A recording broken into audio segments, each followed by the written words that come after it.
Hey everyone, welcome back to the channel. Today I'm going to show you a super useful skill that can really help you organize your data and make your spreadsheets look a whole lot more professional.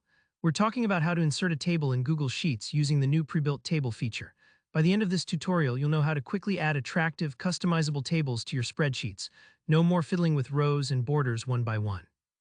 Alright, let's jump right in. First things first, you'll want to have your Google Sheet open, so if you haven't already, go ahead and open up the file where you want to add your table. Now, to get started, look for the Insert menu at the very top of the page. This is where you'll find all the different things you can add to your sheet, from images and charts to simple things like rows. Go ahead and click on Insert. It's usually around the middle of your top toolbar. Once you've clicked on Insert, you'll see a list of options drop down. What you're looking for here is the pre-built table option. Sometimes this might be phrased a little differently depending on updates, but you're looking for something that mentions tables.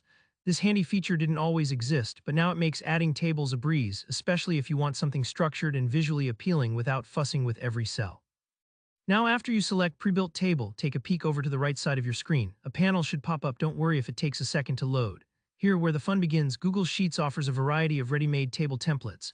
You might see ones for things like project tracking, to-do lists, or even more specialized tables for things like budgeting or event planning. Go ahead and scroll through the options. Think about what you'll be using the table for. For example, if you're planning out your week, maybe the schedule template fits best. Or if you're keeping track of team members, there might be a participant table that matches what you need. Once you spot the table that fits your needs, just click it to insert it into your sheet. It'll automatically appear wherever you left your cursor, so if you want it in a specific place, make sure to click on the right cell before you start.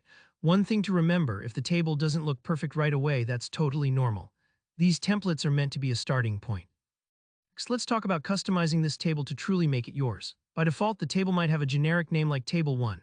To change that, simply click on the title. Usually you'll see a little pencil icon pop up. Click that and type in a name that makes sense for your project, like Budget 2024 or Event Sign-Up. Giving your table a meaningful name is more helpful than you might think, especially when you come back to this sheet later or if you're sharing it with others.